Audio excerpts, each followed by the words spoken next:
नमस्कार, जय हिंद। मैं डॉक्टर अमित कांसल इग्नू अध्ययन के अंदर 2281 निर्माण कैंपस नाम में आप सबका एक बार से हार्दिक अभिनंदन करता हूं। दोस्तों, हम लोग पिछले कई दिनों से ये काउंसलिंग सेशन जो है आयोजित कर रहे हैं। ये काउंसलिंग सेशन जो मेरा विषय है वह है EPS 9 का कोर्स कोड है, जिसका कोर्स कोड टाइटल है तुलनात्मक सरकार और राजनीति। तुलनात्मक सरकार और राजनीति के हमने जो विभिन्न इकाइयां हैं उन संबंधी हमने विस्तार से चर्चा की। आशा करता हूं कि आप लोगों के जो डाउट्स होंगे वो काफ़ी हद तक क्लियर हो चुके होंगे। तो आज जो मेरी इकाई है, जो खंड है, वह खंड है 7 और उसमें जो खंड का टाइटल है वह है सोशल मूवमेंट, सामाजिक आंदोलन। तो सामाजिक आंदोलन हमारे जीवन का अभिन्न अंग है।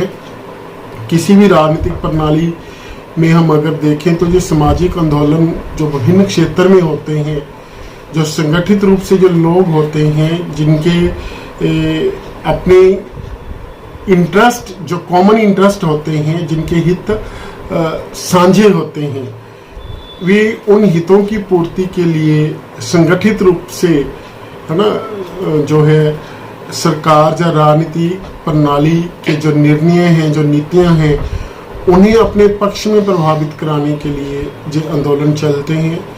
कई तरह के ये सामाजिक आंदोलन होते हैं, कई तो ऐसे आंदोलन होते हैं जो लगातार चलते हैं, लेकिन कई आंदोलन ऐसे होते हैं जिनका एक निश्चित उद्देश्य होता है और उस उद्देश्य की पूर्ति के पश्चात वे आंदोलन जो है परिदृश्य से गायब हो जाते हैं और उनका लगभग समापन हो जाता है। तो दोस्तों, कल हमने मानवाधिकार जो थे, ह्यूमन राइट्स, उसके बारे में हमने बात की थी। जैसे कि इंटरनेशनल लेवल पर अमनेस्टी इंटरनेशनल से लेकर जो भी है राइट्स वाच जैसी संस्थाएं हैं, किस प्रकार से इंग्लैंड, US और भारत में जो मानवाधिकारों संबंधी आंदोलन है वो उनकी प्रगति कैसे हुई। तो आज हम जो बात करने वाले हैं वह हम बात करेंगे श्रम संगठन आंदोलन के बारे में। श्रम संगठन आंदोलन के बारे में हम बात करेंगे। अब सबको पता है कि जो श्रम है उसका हमारे जीवन में बहुत महत्व है। प्रत्येक व्यक्ति श्रम करता है, ठीक है, अपनी जीविका कमाने के लिए। कोई व्यक्ति जो है श्रम करता है, शारीरिक श्रम, कोई बौद्धिक श्रम करता है, कोई दोनों प्रकार का श्रम करते हैं। तो मानव का सामाजिक जीवन उसके कार्य पर निर्भर करता है। कार्य की प्रकृति समय और स्थान के अनुसार बदलती रहती है।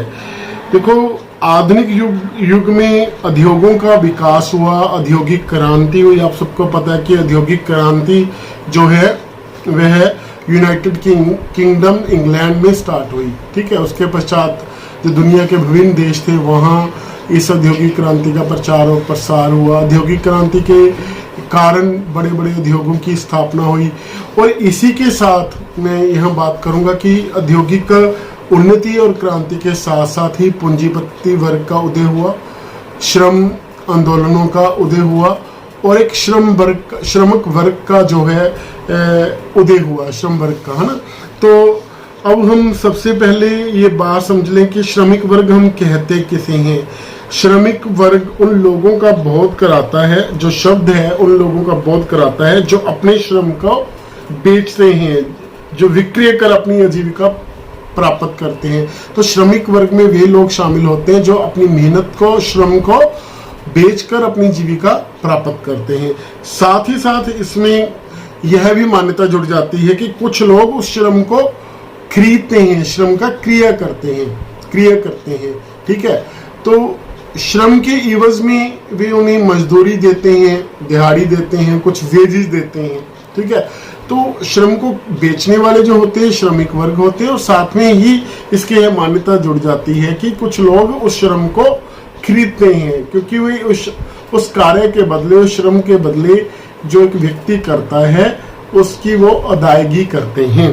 तो श्रमिक वर्ग एक दूसरे से हाथ मिलाकर जब एकजुट होकर जब अपनी सौदेबाजी की क्षमता को बढ़ाने का प्रयास करते हैं तो उसी से ही श्रमिक आंदोलन का आरंभ हो जाता है।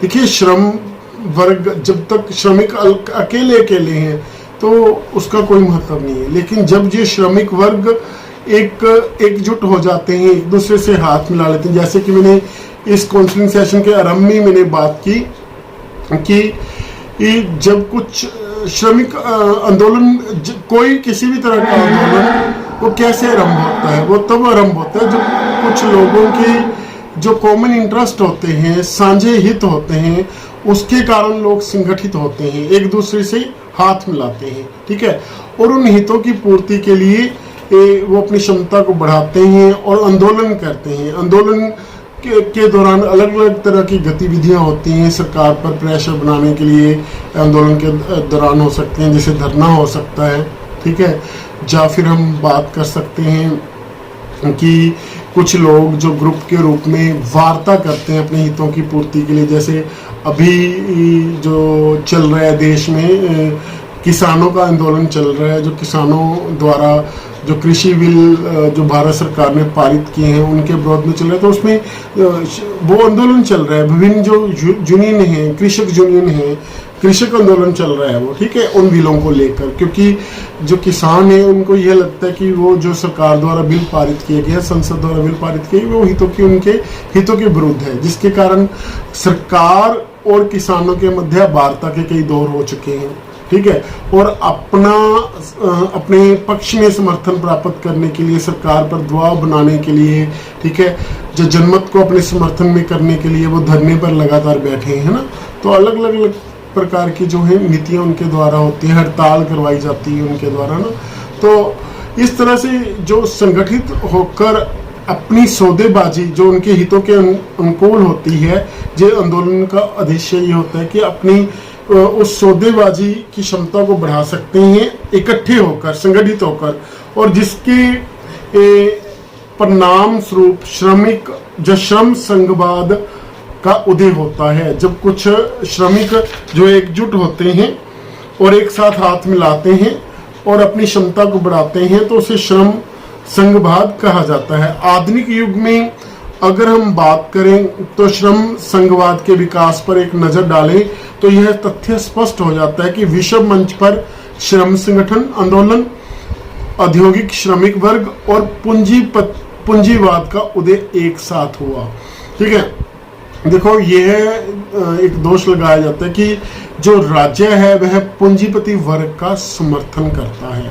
ठीक है, जिसे जो मार्क्सवादी थिंकर हैं, जो समाजवादी थिंकर्स हैं, मार्क्सवादी थिंकर हैं, वे उसे बुर्जुआ वर्ग बोलते हैं, जिसका उत्पादन के साधनों पर, बांध के साधनों पर नियंत्रण होता है, जो श्रम का क्रिया करते हैं।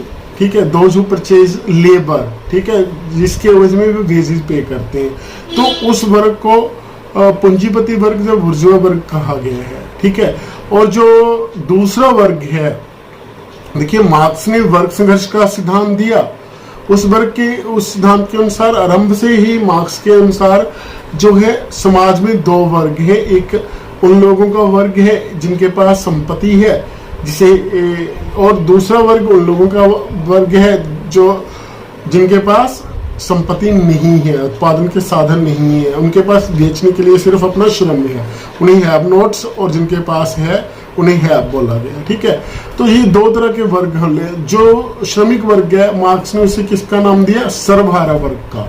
ठीक है, तो समाज में दो वर्गों की बांट इस आधार पर की गई और यह माना जाता है कि जिनका आर्थिक साधनों पर नियंत्रण होता है उनका ही राजनीतिक सत्ता पर नियंत्रण होता है, और राज्य जो है वह किसके हितों की रक्षा करता है? वह रक्षा करता है पूंजीपति वर्ग की। तो इस कारण, क्योंकि जब श्रमिक संगठित होता है तो वो पूंजीपति वर्ग के हित में नहीं होता, इसलिए कभी भी ना तो पूंजीपति वर्ग ने श्रमिकों के संगठित होने का समर्थन किया और ना ही, क्योंकि जो राज्य है वह पूंजीपति वर्ग के हितों की रक्षा करता है, इसलिए ना ही राज्य ने उसके संगठित होने का जो है समर्थन किया, इसलिए राज्य द्वारा ऐसे संघर्षों को कुचला गया है, ऐसा माना जाता है ना। आरंभ से ही जो पूंजीवादियों ने श्रमिक संगठनों पर प्रहार किया है और राज्य ने भी अपनी जो उसके संयंत्र हैं, जो विभिन्न एजेंसियां, विधायिका, कार्यपालिका और न्यायपालिका के समर्थन से पूंजीपतियों को समर्थन दिया है और श्रमिकों पर रोक लगाने के लिए कानून बनाए हैं। तो जो पूरे विश्व में अलग अलग जगहों पर जिस प्रकार के श्रमिक आंदोलन चले उनके बारे में हम जो है बात करेंगे। सर्वप्रथम हम बात करेंगे ब्रिटेन की। तो ब्रिटेन औद्योगिक क्रांति का केंद्र रहा। 18वीं शताब्दी में ऐसे कई कानून बने जिन्होंने विशिष्ट उद्यमों में, कुछ खास उद्योगों में श्रमिकों की जो एकता थी उस पर रोक लगाई। ठीक है, जैसे कि GDS कोल का यह विचार है। GDS कोल के अनुसार जो 1799 और 1899 के संयुक्त अधिनियमों का उद्देश्य उन संगठनों को गैर कानूनी घोषित करना था और उन पर रोक लगाना था जो सार्वजनिक हितों के विरुद्ध घोषित किए गए थे, माना गया था, जिनके कार्यों को उन पर रोक लगाना था। और इस पर्पज के लिए जो संसद थी उसने कई प्रकार के जो है बिल पेश किए या कानून बनाए। तो जो पूरी ब्रिटेन में किस प्रकार के कानून लागू हुए अभी हम उनके बारे में बात करेंगे। उसके बाद अमेरिका में किस प्रकार के जो है श्रम आंदोलन के अगेंस्ट, श्रमिकों के अगेंस्ट किस प्रकार के कानून बने उनके बारे में बात करेंगे। तो विभिन्न देशों में श्रमिक संघ आंदोलन अलग अलग रहा। देखो आंदोलन क्यों चलता है? अपने अधिकारों की मांग के लिए।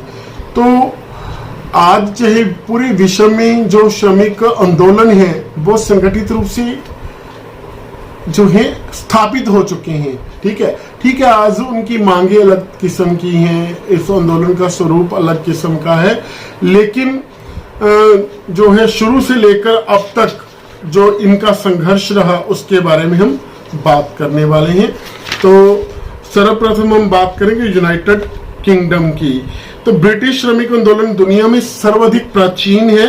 औद्योगिकरण के उदय और पूंजीवाद के विकास से श्रमिकों ने यह जान लिया कि वे मालिकों की शक्ति का अकेले मुकाबला नहीं कर सकते। जब उनको लगा कि उन्हें उचित वेतन नहीं मिल रहा, उन्हें उचित सुविधाएं नहीं मिल रही, तो उनको ऐसा प्रतीत होने लगा कि जो उनकी मांगे हैं, जो वे चाहते हैं, वे अपने मालिकों का अकेले रूप में जो है सामना नहीं कर पाएंगे। इसलिए उनके लिए सबसे बेहतर क्या है? एक सामूहिक सौदेबाजी करना, एक संगठन के रूप में संगठित हो जाना। ठीक है, मालिक और दूसरी तरफ जो मालिक थे, जो पूंजीपति थे, वो नहीं चाहते थे कि श्रमिक एक दूसरे से हाथ मिलाएं और संगठन स्थापित करें।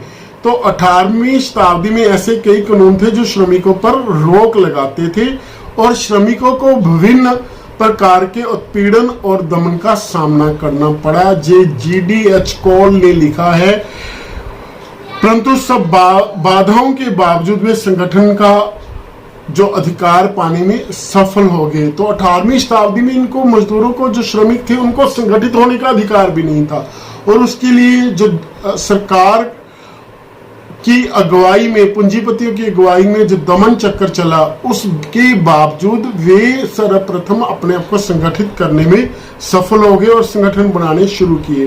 तो आपको यह जानकर हैरानी होगी कि एक जो लुडिज्म का इवेंट है वो क्या है। लुडिज्म क्या है?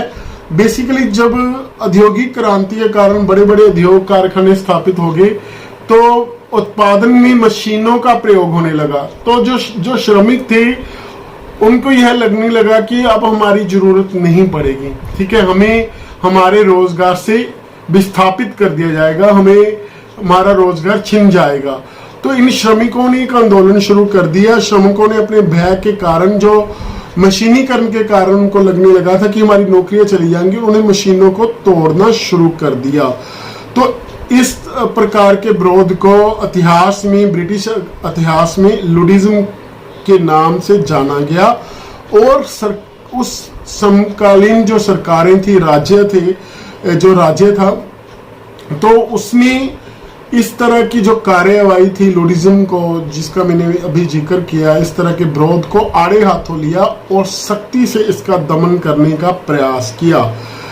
परंतु अंत में श्रमिकों ने इस तथ्य से समझौता कर लिया कि आधुनिक उद्योग स्थायी हैं और उनके साथ कोऑर्डिनेशन स्थापित करना ही पड़ेगा, और वे संगठनबाजी के नए चरण में प्रवेश कर गए। बेहतर मजदूरी व सुविधाओं के लिए संघर्ष के साथ साथ मजदूरों ने राजनीतिक सत्ता के भागीदारी के महत्व को भी जाना। तो ऐसी स्थिति में जब मजदूरों को यह लगने लगा कि देखो हमारी जो मांगे हैं वो क्या है, बेहतर सुविधाएं, अच्छी मजदूरी, लेकिन हम तब तक अपने इस उद्देश्य में सफल नहीं हो सकते जब तक हमारी राजनीतिक हिस्सेदारी नहीं होगी, पॉलिटिकल पार्टिसिपेशन, सत्ता को जब तक हम प्रभावित नहीं करेंगे, सत्ता में हमारे लोग नहीं होंगे, तब तक हम अपने देश की पूर्ति नहीं कर पाएंगे। फलस्वरूप 1830 में national association for protection of labour की स्थापना हुई। तो ब्रिटेन में जो सबसे पहले जो एक संगठन बना, national association for protection of labour की स्थापना हुई, और उसके पश्चात 1834 में रॉबर्ट ओवन ने grand national consolidated trade union की स्थापना की। तो 1830 और 1834 में वहां पर श्रमिक संगठनों का आरंभ हो गया। बहुत लंबे संघर्ष के बाद उन्हें संगठन का अधिकार मिला। तो राजनीतिक प्रक्रिया द्वारा मजदूरों के हितों की रक्षा के लिए मांगों का चार्टर प्रस्तुत किया गया। इसे चार्टरिस्ट आंदोलन नाम दिया गया। तो मजदूरों ने, जो उस वक्त के श्रमिक थे, उन्होंने अपने हितों की रक्षा के लिए एक मांगों का चार्टर प्रस्तुत किया, और उस चार्टर पर कानून बने, उनकी मांगे स्वीकृत हो। एक आंदोलन ब्रिटेन में आरंभ हुआ, जो 1830 और 1834 में जो ऑर्गेनाइजेशंस बनी थी, national association for protection of labour और grand national consolidated trade union जो बनी थी, उसके पश्चात चार्टिस्ट आंदोलन आरंभ हुआ। वर्तमान काल में ब्रिटेन में श्रमिकों की जो शीर्ष संस्था है, जो अब वर्तमान में अगर हम बात करें समकालीन जो व्यवस्था है वहां पर, तो वहां पूरी तरह से ब्रिटेन की जो श्रम आंदोलन था उसका समर्थन करने वाली जो एक स्थापित संगठन है, उसका नाम है ब्रिटिश ट्रेड यूनियन कांग्रेस। ध्यान से सुनिए, ब्रिटिश ट्रेड यूनियन कांग्रेस आज जो है ब्रिटेन में शीर्ष श्रमिक संगठन है। तो अधिकतर संगठन इससे ही जुड़े हुए हैं। तो आपको याद होगा कि ब्रिटेन में जो प्रमुख पार्टी है वह एक लेबर पार्टी है, दूसरी कंजर्वेटिव पार्टी है, जिसे रूढ़िवादी पार्टी बोलते हैं। यह सभी को राजनीतिक दलों से अलग रखती है। हालांकि जो ब्रिटिश ट्रेड यूनियन कांग्रेस है, ये अपने आप को राजनीतिक दलों से अलग रखती है, फिर भी साधारण तौर पर जो है यह जो संगठन है British trade union Congress labour party को समर्थन देता है। तो श्रमिक संगठनों से जो प्राप्त समर्थन जिसे मिलता है वह पार्टी लेबर पार्टी, जैसा कि इसके नाम से है। हालांकि जो ब्रिटिश ट्रेड यूनियन कांग्रेस है वो अपने आप को एक नॉन पॉलिटिकल ऑर्गेनाइजेशन मानती है, लेकिन साधारणतः ये लेबर पार्टी को समर्थन देती है। तो जबकि जो व्यवसायी हैं कंजर्वेटिव पार्टी के समर्थक हैं। व्यवसायी मतलब जो श्रम का क्रिया करते हैं, जो उद्योगपति हैं, व्यवसाय चलाते हैं, वो कंजर्वेटिव पार्टी का समर्थन करते हैं। तो ब्रिटेन में अमेरिका की भांति जो श्रमिक संगठनवाद का आर्थिक आधार है, तो जो श्रमिक संगठन है उसका आधार क्या है? आर्थिकता है।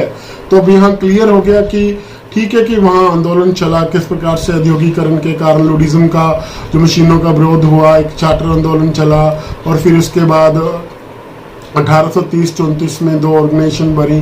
लेकिन जो अब वर्तमान में है ब्रिटिश ट्रेड यूनियन कांग्रेस, वहाँ का शीर्ष संगठन है जो लेबर पार्टी को समर्थन देता है साधारणतः, और जो कंजर्वेटिव पार्टी है उसको व्यवसायी है। तो लेबर पार्टी के जो उल्ट है, नेचुरली उनकी जो आइडियोलॉजी है वो इस प्रकार से वर्ग बनना संभावित ही था। तो अब हम बात करेंगे अमेरिका की। अमेरिका में किस प्रकार का जो श्रमिक संघ आंदोलन था उसके बारे में हम बात करेंगे। संयुक्त राज्य अमेरिका में श्रम संगठन आंदोलन अमेरिकी समाज का स्वीकृत व स्थायी हिस्सा है।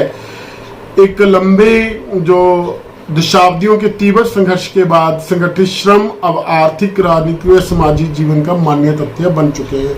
कई जो दशकों तक था एक जो है श्रमिकों को अपने संगठन के अधिकार के लिए संघर्ष करना पड़ा, लेकिन अब वो अमेरिका के प्रत्येक जीवन का, चाहे वो सामाजिक है, चाहे वो राजनीतिक है, चाहे वो आर्थिक है, उसका एक अभिन्न तथ्य बन चुके हैं।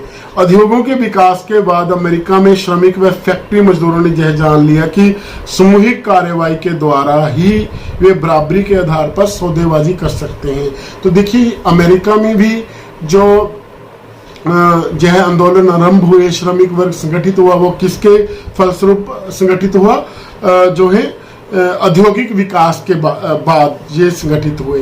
तो सर्वप्रथम जो फिलाडेल्फिया के छापे खाने के जो कामगार थे, तो वहां जो छापा खाना था फिलाडेल्फिया में, तो वहां के जो कामगार थे उन्होंने अपना सर्वप्रथम संगठन बनाया जो 1786 ईस्वी में बना, जिसने सर्वप्रथम हड़ताल की और उसकी मांग की थी कि न्यूनतम $6 प्रति सप्ताह की उन्हें मजदूरी दी जाए।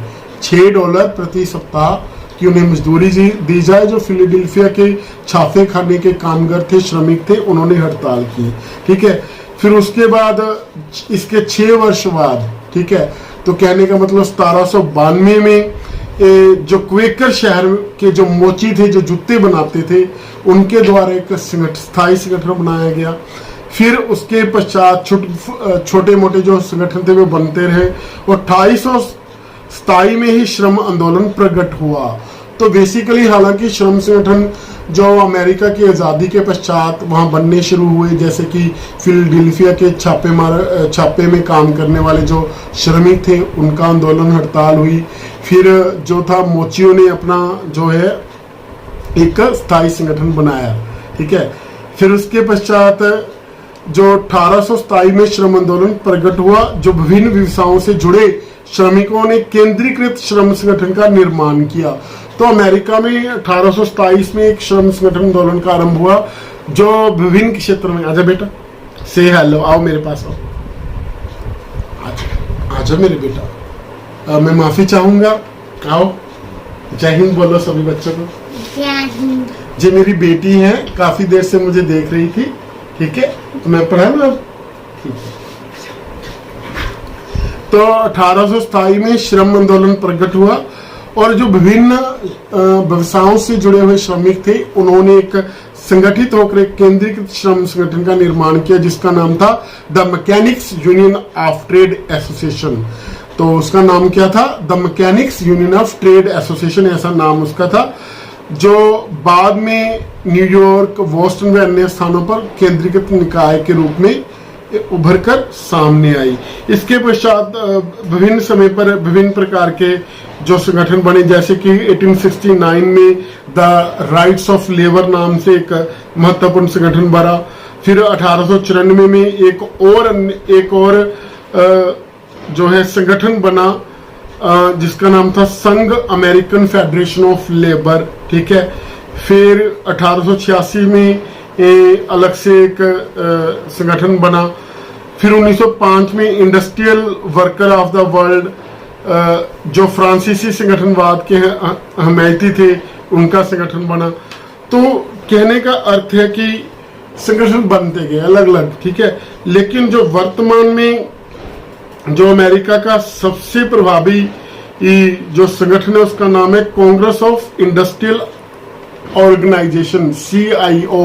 इसका संक्षेप में एब्रीविएशन है CIO, Congress of industrial organisation, जो वर्तमान में एक महत्वपूर्ण अमेरिकी संघ है। तो ये अक्सर एक दूसरे के निकट आने की कोशिश करते हैं। वहाँ एक और संगठन है उसका नाम है इंडस्ट्रियल ऑर्गेनाइजेशन। तो ये दोनों संगठन एक दूसरे के पास आने की कोशिश करते हैं, परंतु जैसा कि इंग्लैंड में हमने बात की थी कि जो वहाँ की ट्रेड यूनियन कांग्रेस थी वो बेसिकली लेबर पार्टी को समर्थन करती है, लेकिन ये संगठन जो अमेरिका में है कांग्रेस ऑफ इंडस्ट्रियल ऑर्गेनाइजेशन, किसी राजनीतिक दल से स्पष्ट रूप से जुड़े हुए नहीं है। ठीक है जी, यहाँ हमें याद रखना है। देखिए संगठन के नाम काफी हैं जो बेसिकली काफ़ी मेहनत के बाद याद रह सकते हैं, लेकिन जो उनके मेन संगठन है, जैसे अमेरिका में मैंने बात की कांग्रेस ऑफ इंडस्ट्रियल ऑर्गेनाइजेशन जो वर्तमान में प्रभावी संगठन है, और उसी प्रकार से मैंने ब्रिटेन की बात की थी ब्रिटिश ट्रेड यूनियन कांग्रेस, ये वहाँ का प्रभावी वो है संगठन है वर्तमान में। ठीक है, तो फर्क क्या है वहाँ पर, अमेरिका में राजनीतिक दल से किसी से स्पष्ट रूप से नहीं जुड़े हुए, लेकिन यूके में जो वहाँ की ब्रिटिश ट्रेड यूनियन कांग्रेस है वो साधारणतः लेबर पार्टी को समर्थन करती है। तो अब हम बात करेंगे समाजवादी राज्यों में श्रमिक संगठन आंदोलन की भूमिका। जैसे कि हम बात करेंगे पूर्व सोवियत संघ की। आप सबको पता है कि 1917 में सोवियत संघ में क्रांति हुई। ठीक है, तो वो क्रांति मार्क्सवाद के सिद्धांतों के अनुसार हुई है। माना गया कि दोनों वर्गों में संघर्ष है, और बाद में सरवारा वर्ग ने क्रांति की। ठीक है, तो समाज देशों में श्रमिक संगठनों का उद्देश्य समाजवादी उत्पादन प्रबंधन में श्रमिकों की भागीदारी सुनिश्चित करना है। देखिए, जो समाजवादी देश हैं, ठीक है, और पूंजीवादी देश, जैसे कि मैंने इंग्लैंड और अमेरिका की बात की, वहाँ के दोनों अगर व्यवस्थाएं देखें, दोनों अर्थव्यवस्थाएं देखें, पूंजीवादी आर्थिक अर्थव्यवस्था और समाजवादी अर्थव्यवस्था, दोनों में श्रमिक आंदोलनों का उदय तो हुआ, लेकिन उनका स्वरूप और उनके कार्य अलग अलग हैं। तो पूंजीवादी व्यवस्थाओं में जो श्रमिक संगठन है, उनका मुख्य कार्य क्या था कि जो वहां की सरकारें हैं, राज्य है, उन पर दबाव बनाना। ठीक है, श्रमिक संगठनों का दबाव बनाना। परंतु समाजवादी व्यवस्था में इनकी भूमिका बिल्कुल भिन्न है। तो उनका उद्देश्य क्या है, समाजवादी उत्पादन प्रबंध में श्रमिकों की भागीदारी को सुनिश्चित करना। तो पूंजीवादी जो देश थे, वहां तो सरकार पर दबाव बनाना अपनी मांगों के, उन्हें उचित सुविधाएं मिले, अच्छा वेतनमान मिले, आराम का अधिकार मिले, इस तरह की जो उनकी मांगे हैं। ठीक है, लेकिन जो समाजवादी व्यवस्था है उसमें जो श्रमिक संगठन है उनकी भूमिका बिल्कुल अलग है। उनका मकसद क्या होता है, जो समाजवादी उत्पादन प्रबंध है, जो वहाँ की मैनेजमेंट है उत्पादन करने वाली, ठीक है, उसमें अपनी भागीदारी को सुनिश्चित करना, श्रमिकों की भागीदारी को सुनिश्चित करना। ठीक है, तो इस कारण विशाल सोवियत संघ में श्रमिक संगठन सर्वाधिक महत्वपूर्ण सामाजिक शक्ति थे। ठीक है, और उन्होंने साथ ही साथ क्रांति लाने से पूर्व और क्रांति लाने के बाद भी लोगों में एक जागरूकता पैदा की, उनके दृष्टिकोण को बदला, और औद्योगिक व कार्यालय में उद्योगों और कार्यालयों में श्रमिकों को में अपने देश के स्वामी होने की भावना जगाने का काम किया। जो औद्योगिक घरानों में औद्योगिक काम धंधे थे, जो कार्यालयों में श्रमिक थे, उनमें एक यह भावना पैदा की कि आप लोग यहाँ वर्कर नहीं हो, श्रमिक नहीं हो, बल्कि आप इस देश के स्वामी हो। लोगों का दृष्टिकोण बदलने का प्रयास किया। साथ ही साथ श्रमिकों को उत्पादन बढ़ाने के लिए प्रेरित किया, और साथ साथ जनता को समाजवादी अनुशासन का शिक्षण दिया। तो इनकी भूमिका किस प्रकार की थी, आंदोलन ने किया। आंदोलन के माध्यम से लोग श्रमिकों को उत्पादन बढ़ाने के लिए प्रेरित किया। क्यों? क्योंकि उनको यह दृष्टिकोण दिया गया कि आप यहाँ श्रमिक नहीं हो, आप उद्योग और कार्यालयों को स्वामी हो, आप देश के स्वामी हो। और जनता में समाजवादी विचारधारा का प्रचार और प्रसार भी जो श्रमिक आंदोलन थे उन्होंने किया। तो इसी के कारण जो हुआ 1917 में जो हुई, वहां पर क्रांति हुई, और उसके पश्चात जो पूरे जो वहां का भूतपूर्व सोवियत संघ था, वहां पर 1918 में पेट्रोग्राड में all Russian trade union Congress की पहली कांग्रेस हुई, जिसमें अलग अलग नीतियों पर जो है विचार विमर्श किया गया। और साथ ही साथ जो ये यूनियन थी उसका नामकरण किया गया कि all union central council of trade union के रूप में, जो सारी वहां की लगभग जो 1500 के लगभग संगठन उभर चुके थे क्रांति तक। तो मार्च की क्रांति के बाद श्रमिक संगठनों की परिषद मॉस्को व पेट्रोग्राड में स्थापित हुई थी। तो जब 1918 में इसकी जो पहली कांग्रेस पेट्रोग्राड में all Russian trade union Congress की जो पहली कांग्रेस हुई थी उसमें जो नाम दिया गया, पूरे जो संगठन शक्ति थी, तो मार्च की क्रांति के बाद सारे जो छोटे छोटे संगठन थे जो लगभग 1500 के लगभग थे, तो उनको केंद्रीकृत किया गया और उनका एक नाम दिया गया जिसका नाम रखा गया all union central council of trade union, ACCTU, all union central council of trade union, all union central council of trade union का नाम रखा गया। ये थी समाजवादी व्यवस्था की कहानी, जिसमें जो ट्रेड यूनियन थी उनका उद्देश्य अलग प्रकार था, सरकार पर दबाव ना बनाकर समाजवादी व्यवस्था में हिस्सेदारी स्थापित करना था। और उनका अब हम बात करेंगे भारतीय श्रमिक संघ आंदोलन की। देखो, जो भारत जैसे देश है जिन्हें हम विकासशील देश बोलते हैं, में श्रमिक आंदोलन विकसित पूंजीवादी व समाजवादी देशों के श्रमिक संघ आंदोलन से बिल्कुल अलग ढंग से विकसित हुआ। जैसे कि देखिए, हमने भी जो पूंजीवादी विकसित राष्ट्र थे अमेरिका और इंग्लैंड, उसमें किस प्रकार से विकसित हुआ वो हमने बात की। फिर समाजवाद जो स्टेट थी रशिया जिसे आजकल हम बोलते हैं, वहां कैसे विकसित हो, उसके बिल्कुल विपरीत जो विकसित राष्ट्र हैं जैसे कि भारत, विकासशील राष्ट्र हैं जैसे कि भारत, उनमें आंदोलन कैसे विकसित हुआ उसके वो बिल्कुल भिन्न था। तो प्रथम हम पता है कि हम एक लंबा समय तक ब्रिटिश गुलामी के अधीन रहे, तो प्रथम विश्व युद्ध के बाद ही भारत में जो श्रमिकों का जो विशेषकर ग्रामीण पृष्ठभूमि के थे उनका आंदोलन जहां आरंभ हुआ। क्यों? क्योंकि उनके लिए औद्योगिक संस्कृति नहीं थी। आमतौर पर औपनिवेशिक शासन के दौरान जो श्रमिक संगठन रहते हैं उनका क्या भूमिका रहती है? स्वतंत्रता की लड़ाई के लिए, संघर्ष के लिए जो पूरे देश के लोग लगे होते हैं उसमें एक हिस्सेदारी रहना। तो इसी तरह से जो भारत में भी जो श्रमिक आंदोलन प्रथम विश्व युद्ध के पश्चात जो कुछ श्रमिक संगठन का उदय हुआ, उनकी भूमिका भी कैसी रही? स्वतंत्रता संग्राम में जो संघर्ष की भूमिका आम नागरिकों थी, उसी प्रकार से इनकी भी भूमिका रही ब्रिटिश सरकार के विरुद्ध। तो प्रथम विश्व युद्ध से पूर्व भारत में श्रमिक संगठनवाद न्याय के बराबर थे, लेकिन सर्वप्रथम 1920 में all India trade union Congress, जिसका अस्तित्व अभी भी है, जिसे हम शॉर्ट फॉर्म में एटक बोलते हैं, all India trade union Congress, जो कम्युनिस्ट पार्टी से संबंधित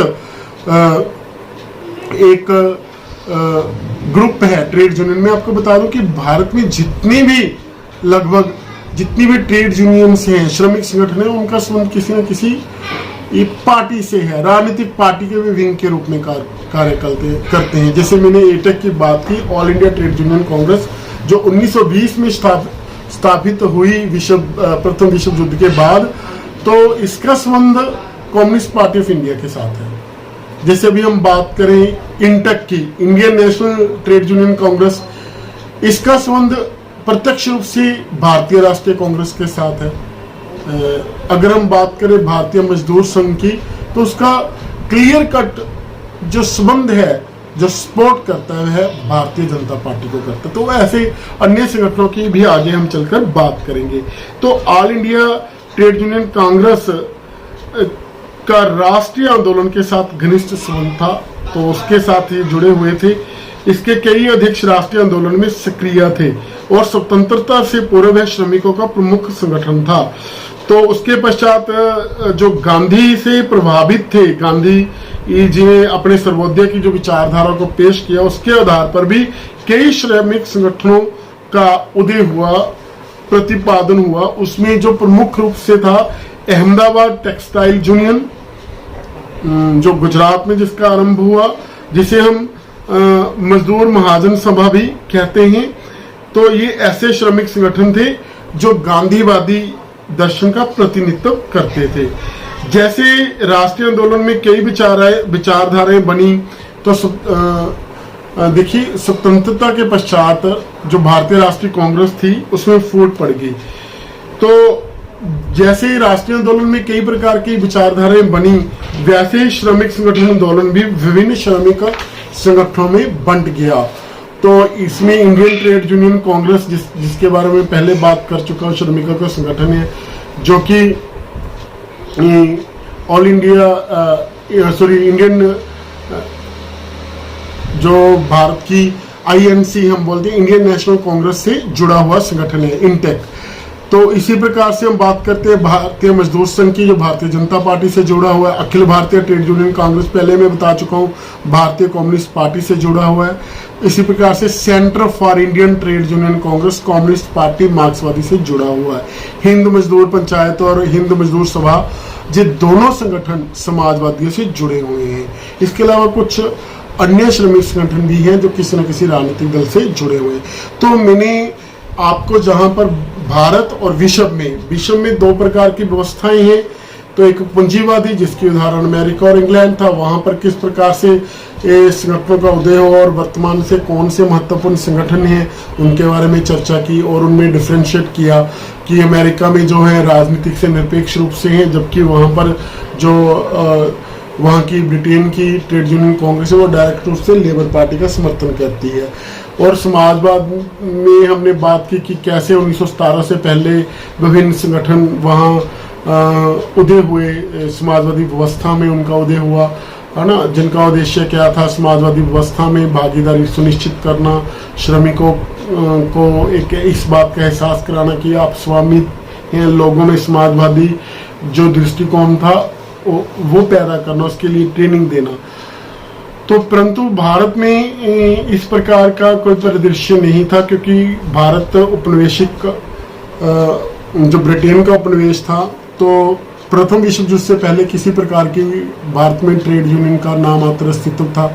लेकिन 1920 में जिस तरह से एटक की स्थापना हुई और उसके पश्चात बहुत संगठन भी भारत की जो आज़ादी थी उसके संघर्ष में शमूलियत की उसने, और स्वतंत्रता के पश्चात विभिन्न जिस प्रकार की विचारधाराएं पैदा हुई और विभिन्न प्रकार के जो राजनीतिक दलों का उदय हुआ, तो उनको सपोर्ट करने के लिए ये ट्रेड यूनियन कांग्रेस विभिन्न क्षेत्रों में जुड़ गए, जैसा मैंने भी आपको उदाहरणों के माध्यम से बताया। तो इस प्रकार से हम कह सकते हैं कि अपने हितों की रक्षा के लिए श्रमिक वर्ग स्वयं को श्रमिक संघों में संगठित कर लेते हैं। श्रमिकों को स्वयं को संगठित करने के अधिकार की प्राप्ति के लिए दीर्घ काल तक संघर्ष करना पड़ा था, और श्रमिक संगठनों के उद्देश्यों, राजनीति से उनके संबंधों तथा वर्ग चेतना के संबंध में विविध विचार जो हमने अभी डिस्कस किए उनके बारे में हम विस्तार से चर्चा कर चुके हैं। तो मैं यहाँ बता दूं कि कई सिद्धांत भी श्रमिक आंदोलनों से जुड़े हुए हैं, जैसे कि हम बात कर सकते हैं श्रमिक आंदोलनों से संबंधित व्यवहारवादी सिद्धांत है, अराजकतावादी सिद्धांत है, लेनिनवादी और मार्क्सवादी सिद्धांत है। जो इनसे संबंधित थिंकर हैं उन्होंने जो है श्रमिकों की भूमिका के बारे में अलग अलग चिंतन किया है। तो एक और साथ में मैं आपको यहाँ बता दूं कि इसी प्रकार कृषक आंदोलन है।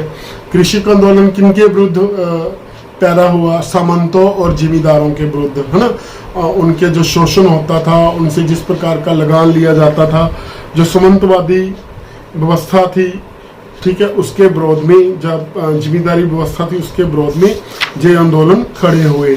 अलग अलग आंदोलन अलग अलग जगह पर खड़े हुए। उसके पीछे तकनीकी विकास कह सकते हैं, या फिर कारण हम बोल सकते हैं कि जो कुछ ऐतिहासिक घटनाएं थी उनके कारण ये आंदोलन शुरू हुए, है ना।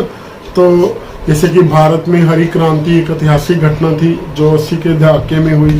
तो अलग अलग तरह के जो आंदोलन हैं उनके बारे में हम बात करने वाले हैं। जैसे भारत में सन्यासी विद्रोह था, मुंडा बगावत, दलभूम के राजा का अगेंस्ट विद्रोह था, त्रार विद्रोह, सुथाल बिहार में विद्रोह, भोक्ता बिरसा बगावत, बिरसा मुंडा द्वारा ये जिस प्रकार का किया, दक्षिण विद्रोह, बोरली संघर्ष, जो विभिन्न प्रकार के आंदोलन हैं। जैसे कि सर्वप्रथम हम बात करें तो चंपारण आंदोलन जो गांधी जी ने 1918 में आरंभ किया, खेड़ा में 1919 में, फिर बारडोली 1920 में इस आंदोलन का उन्होंने जो है नेतृत्व किया था। तो स्वतंत्रता पूर्व भी इस प्रकार के संघर्ष हमारे जहां शुरू हो गए थे। तो उसी प्रकार से विश्व के विभिन्न भागों में भी इस प्रकार के जो कृषि आंदोलन शुरू हुए थे। तो एक और जो एक तरह का है वह है महिला आंदोलन। तो जो औरतें हैं का पूरे समाज में बराबर की हिस्सेदारी के लिए एक बहुत बड़ा आंदोलन है। तो इंग्लैंड में औरतों को मताधिकार प्राप्त नहीं था, ठीक है। तो उसी प्रकार से अगर हम भारत में करें तो बहुत सारी औरतों के संबंध में जो बुरी प्रथाएं थी, पर्दा प्रथा से लेकर सती प्रथा से लेकर दहेज प्रथा से लेकर, इन प्रथाओं के विरोध में जो है आंदोलन एक तरह से आरंभ हुआ था। तो इन आंदोलनों के बारे में भी आप जो है इनका ऐतिहासिक अवलोकन जरूर कर लीजिएगा, ठीक है। तो मैं आशा करता हूं कि जो आंदोलनों के बारे में मैंने बात की है ना, उसके बारे में आपको मोटा मोटा समझ पड़ गया होगा, है ना। तो 1920 में जैसे कि मैं यहाँ बात करूं कि अमेरिका की महिलाओं के पुरुष के समकक्ष अधिकार प्राप्त हुआ था, 1920 में जाकर प्राप्त हुआ था अमेरिका में, ठीक है। तो जो महिला आंदोलन थे वो विभिन्न जो महिलाओं के अधिकार हैं उनसे संबंधित आंदोलन चले थे। फिर हम बात कर सकते हैं पर्यावरण आंदोलनों की। पर्यावरण आंदोलनों का मुख्य विषय क्या है, हम अगर बात करें तो प्रदूषण, ठीक है, मुख्य विषय रहता है। या फिर हम बात करें सतत विकास, जिस प्रकार से हम जो कुदरती संसाधन है उनका दोहन कर रहे हैं, उनका कुप्रबंधन कर रही हैं, जिसके कारण जो आने वाली पीढ़ियां हैं उनका अस्तित्व खतरे में पड़ रहा है। तो इन मुद्दों को लेकर, है ना, जैसे कि ग्लोबल वार्मिंग है, ठीक है, बात करें प्रदूषण है, पॉल्यूशन है, डिफोरेस्टेशन है, ठीक है, जब भूमि में जो जल स्तर है, घटता जल स्तर है ना, डिफोरेस्टेशन के कारण जो है डेजर्ट बढ़ रही हैं, भूमि का तापमान बढ़ रहा है। इन विभिन्न विषयों पर जो है चिंता व्यक्त की गई है अलग अलग तरह के आंदोलन हुए। जैसे कि हम भारत में बात करें चिपको आंदोलन की, तो गढ़वाल के क्षेत्र में जो सुंदरलाल बहुगुणा ने आरंभ किया था। फिर हम बात करते हैं कि जैसे कि नर्मदा आंदोलन, वो भी पर्यावरण से जुड़ा हुआ एक मुद्दा है। उसमें यह विश्वास किया जाता है कि जो विस्थापित हैं नर्मदा नदी पर बांध बनने से, है ना, सरदार सरोवर परियोजना के कारण जो विस्थापित है उनको उनके अधिकारों की रक्षा के साथ साथ जो जैसे ऐसी योजनाएं हैं जो बांध का निर्माण कर रही हैं, तो ये पर्यावरण के लिए भी घातक सिद्ध हो सकती हैं। तो विश्व के विभिन्न देशों में ये पर्यावरण से संबंधित विभिन्न आंदोलन का आरंभ हुआ, है ना। तो उसके बारे में जो अपना इकाई 26 है उसमें है बताया गया कि किस प्रकार से जो पर्यावरण के खतरे के लिए, प्रदूषण की रोकथाम के लिए या पर्यावरण संरक्षण के लिए विभिन्न प्रकार के विभिन्न क्षेत्रों में कैसे कैसे आंदोलनों का उदय हुआ। मैंने भारत के कुछ आंदोलनों की बात की, ठीक है। जैसे मैंने चिपको आंदोलन की बात की जो 1973 में उत्तर प्रदेश के गढ़वाल क्षेत्र में चला था, है ना। फिर मैंने बात की यहाँ पर नर्मदा बचाओ आंदोलन की, मिट्टी बचाओ आंदोलन, फिर ताज बचाओ आंदोलन की बात की, है ना।